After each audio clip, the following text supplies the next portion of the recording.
बिस्मिल्लाहिर्रहमानिर्रहीम। मेरा नाम है सरवकाश वहीद और हम कोर्स पढ़ रहे हैं प्रोग्रामिंग फंडामेंटल्स। तो जैसा कि हम प्रोग्रामिंग फंडामेंटल में लेक्चर 05 पर पहुंच चुके हैं और लेक्चर 05 के पार्ट 1 में हमने अरेज के बारे में पढ़ा है और अभी तक जो हम अरेज वन डायमेंशनल अरेज पढ़ चुके हैं, आज हम टू डायमेंशनल अरेज स्टार्ट करेंगे।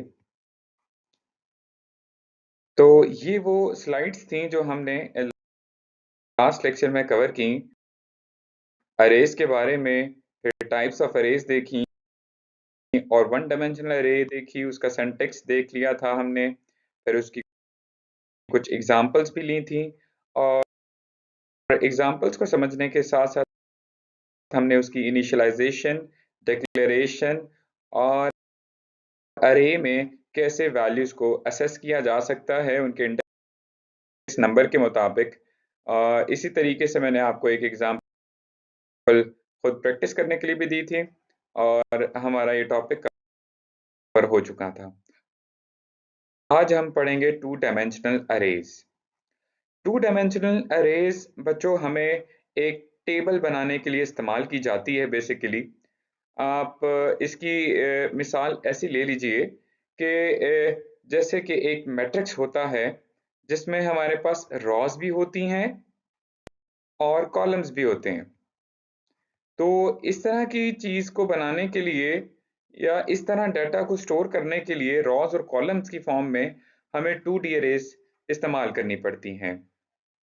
हम इसके सबसे पहले सिंटैक्स की तरफ चलते हैं कि टू डी अरे का सिंटैक्स क्या होता है। जैसा कि हमने वन डी अरे का सिंटैक्स देखा था, ये भी बिल्कुल उस जैसा ही है। सबसे पहले आप डेटा टाइप मेंशन करेंगे कि हमारी अरे जो हम बनाने लगे हैं वो किस टाइप की है। उसके बाद अरे का नाम आ जाएगा जिसे हम आइडेंटिफायर कहते हैं और उसके बाद हमारे पास row size and column size. यहाँ पर चूंकि हम एक टेबल क्रिएट करना चाहते हैं, एक टेबल की फॉर्म में डाटा को स्टोर करना चाहते हैं, तो टेबल में रॉस भी होती हैं और वर्टिकल कॉलम्स भी होते हैं। तो हमें दोनों के साइजेस शुरू में डिक्लेयर करने की जरूरत पड़ती है, इसलिए हम उसके सिंटैक्स में ही मेंशन कर देते हैं। फॉर एग्जाम्पल, मेरे पास यहाँ पर एक अरे है ARR के नाम से जिसकी डेटा टाइप इंट है और यहाँ पर आप देख सकते हैं कि मैंने रॉज 3 मेंशन की हैं और कॉलम भी 3 मेंशन की हैं। इस वजह से हमारे पास जो मेमोरी में बॉक्सेस बनेंगे वो एक टेबल बनेगा 3 बाय 3 का, जिसमें 3 रॉज होंगी और 3 कॉलम होंगे। याद रखिए, जैसा कि मैंने आपको बताया था, अरेज में जब आप बॉक्सेस क्रिएट करते हैं मेमोरी में, तो वो इंडेक्स नंबर से पहचाने जाते हैं।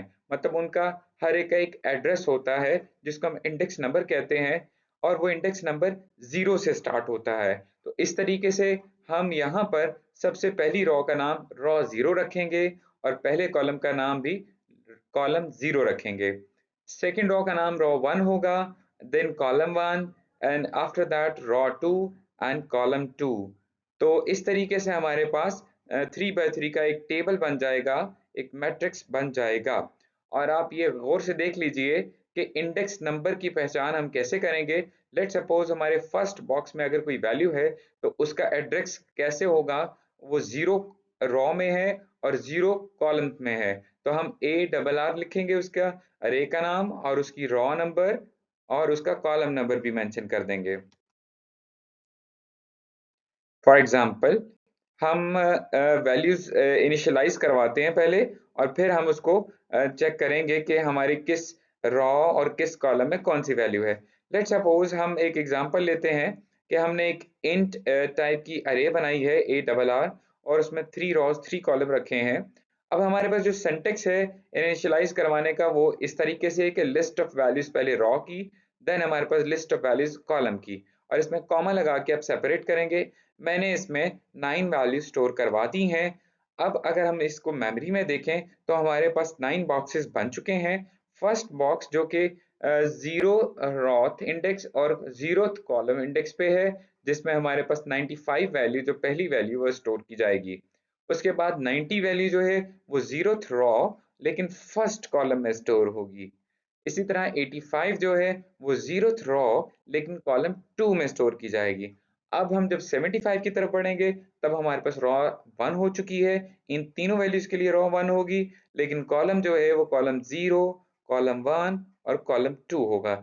इसी तरीके से हमारे पास लास्ट रॉ के लिए भी हम इसी तरह बात करेंगे कि ये रॉ 2 है और पहली वैल्यू कॉलम 1 की है, लेकिन रॉ 2 ही रहेगी। सेकंड वैल्यू कॉलम 1 के लिए और थर्ड वैल्यू कॉलम 2 के लिए होगी। जी, अब हम 2D अरे में चेक करेंगे कि हम किसी भी एक टेबल में वैल्यूज को असेस कैसे कर सकते हैं। हाँ जी, तो हमारे पास असेस करने का बहुत ही एक बेहतरीन तरीका ये है कि पहले हम उसको इनिशियलाइज़ करवा लेते हैं कि 95, 90, 75 और 70 जो है वो हमारी टेबल की वैल्यूज़ हैं। और हम जानते हैं कि रॉ 0, रॉ 1, कॉलम 0 और कॉलम 1 हमारे पास 2 बाय 2 का एक टेबल क्रिएट कर रहा है, जिसमें हमारे पास 95 जो है वो 0 रॉ और 0 कॉलम पे मौजूद है। 90 जो है वो 0 रॉ कॉलम 1 पे मौजूद है। 75 जो वैल्यू है वो रॉ 1 और कॉलम 0 पर मौजूद है। इसी तरह 70 जो वैल्यू है वो रॉ 1 और कॉलम 1 पर मौजूद है। अब हम ये चाहते हैं कि हम यहाँ पर किसी भी एक वैल्यू को असेस करें। तो लेट्स सपोज हमारे पास असेस करने के लिए हम यहाँ पर आप मार्क्स की जगह ए डबल आर लिखें, ठीक है? बिकॉज़ ये एक अरे जो हमने ऊपर डिक्लेयर की है और उसको इनिशियलाइज़ करवाया है, उसका नाम ए डबल आर रखा है। तो हम ए डबल आर लिखकर उसके जिस इंडेक्स पे भी आपने वैल्यू को आपने असेस करना है, वो आपने उसकी फर्स्ट रेक्टेंगुलर ब्रैकेट में रॉ का इंडेक्स और सेकंड रेक्टेंगुलर ब्रैकेट में उसके कॉलम का इंडेक्स मेंशन कर देना है, तो आप उस वैल्यू को ईज़िली असेस कर सकते हैं। जी, अब हमारे पास एक एग्ज़ाम्पल है 2D अरे की, जिसमें हम देखेंगे कि सबसे पहले हम एक अरे बनाएँगे।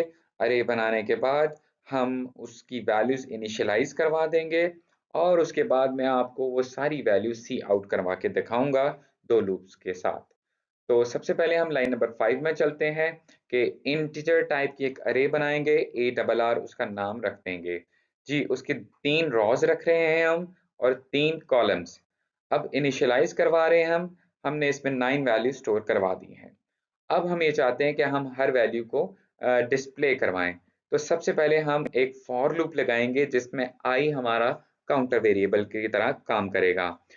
I equals to 0, I less than 3। Exactly हमारी कंडीशन ट्रू है कि 0 लेस देन 3 है, तब हम पहले फॉर लूप की बॉडी में आ जाएंगे। अगर आप गौर से देखें तो पहले फॉर लूप की बॉडी में एक और फॉर लूप हमने क्रिएट किया है, उसमें हमने काउंटर वेरिएबल j कंसिडर किया है। j is equals to 0 and j is less than 3। Exactly ये कंडीशन ट्रू है, तो हमारे पास सी आउट जो उसकी बॉडी में लिखा है हम वहां पर आ जाएंगे और उसकी बॉडी में हमने अरे का नाम लिखा और उसकी जो जीरोथ इंडेक्स यानी आई की वैल्यू इस वक्त 0 है, तो जीरोथ रॉ और जीरोथ जे पर जो भी वैल्यू है वो सी आउट हो जाए। जैसे ही ये वैल्यू सी आउट हो जाएगी, थोड़ा सा टैब की स्पेस आएगी, अगेन जे में इंक्रीमेंट होगा। अब जे इज 1, 1 इज लेस देन 3 और दोबारा सी आउट की तरफ बढ़ेंगे। अभी तक रॉ जो है वो जीरो रॉ है, लेकिन अब कॉलम 1 हो चुका है, तो हमारे पास जो भी वैल्यू है, लेट्स सपोज वो जो 90 है वो डिस्प्ले हो जाएगा और इसी तरीके से ये लूप चल पड़ेगा और ये तीनों वैल्यूज जो हैं वो डिस्प्ले हो जाएंगी। जब ये तीनों वैल्यूज डिस्प्ले हो जाएंगी, ये ये लूप टर्मिनेट होगा और दोबारा हम अपने आउटर लूप में चले जाएंगे। आउटर लूप में आई की वैल्यू में इंक्रीमेंट हो जाएगा और कंडीशन ट्रू होने की वजह से दोबारा हम इनर लूप में आ जाएंगे। इनर लूप फिर 3 दफा चलेगा और हमारे पास ये तीनों वैल्यूज डिस्प्ले हो जाएंगी और इसी तरीके से एक बार फिर हमारे पास इनर लूप टर्मिनेट हो जाएगा और आउटर लूप में इंक्रीमेंट हो जाएगा। जैसे ही आउटर लूप में इंक्रीमेंट होगा, अब की बारी हम जो रॉ है वो 0th इंडेक्स, 1 इंडेक्स और 2th इंडेक्स पे चले गए हैं और इस दफ़ा फिर हमारे जो इनर लूप है वो 3 बार चलेगा और हमारी तीनों वैल्यूज़ डिस्प्ले हो जाएँगी और आफ्टर दैट हमारे पास आउटर लूप भी टर्मिनेट हो जाएगा और हमारे पास 9 की 9 वैल्यूज जो हैं वो डिस्प्ले हो जाएंगी। हम कंपैरिजन देख लेते हैं जी, 1D अरे और 2D अरे में हमने किन चीज़ों के बारे में पढ़ा और क्या डिफरेंसेस थे। सबसे पहले देखें तो हमारे पास 1D अरे में हम सिंगल रॉ या मल्टीपल कॉलम्स होते थे, लेकिन 2D अरे में मल्टीपल रॉज और मल्टीपल कॉलम्स हो सकते हैं। 1D अरे में सिंपल कलेक्शन ऑफ एलिमेंट्स था, और 2D अरे में सिंपल कलेक्शन ऑफ 1D अरे। दैट मीन्स आप ज़्यादा सारी 1D अरेज क्रिएट कर सकते हैं। सिंटैक्स में अगर हम गौर करें तो सिंटैक्स में 1D अरे में सिर्फ हमने साइज बताना होता था और उस लिस्ट का, और जबकि 2D अरे में हम रॉ साइज भी बताते हैं और कॉलम साइज भी, बिकॉज 1D अरे में हमारे पास एक लिस्टेड वैल्यू स्टोर होती है, जबकि 2D अरे में एक मैट्रिक्स की शक्ल में, एक टेबल की शक्ल में वैल्यू स्टोर की जाती हैं। एडवांटेजेस देखते हैं जी। It is used to represent multiple data of same type by assigning only single name. Array को आप एक नाम देते हैं और उसमें मल्टीपल डाटा सेव कर सकते हैं जो सब एक तरह की डाटा टाइप के होते हैं। It allows us to assess the values in particular order. आप एक ऑर्डर सीक्वेंस वाइज वैल्यूज को असेस कर सकते हैं। 2D arrays are used to represent matrix।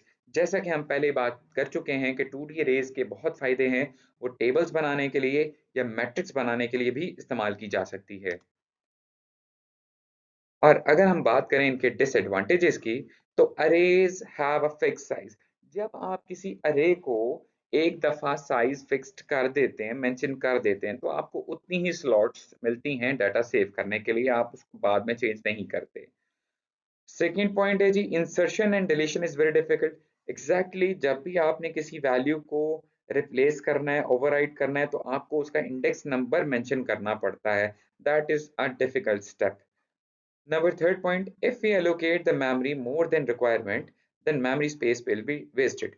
Yes, जैसे कि आपने अरे को डिक्लेयर करवाते वक्त मैंने आपको बताया था कि आपके पास जितना डाटा होता है आप उतना ही उसका साइज रखें।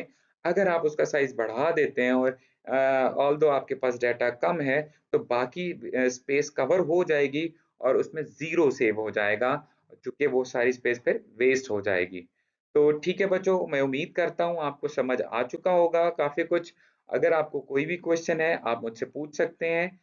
थैंक यू, अल्लाह हाफ़िज़।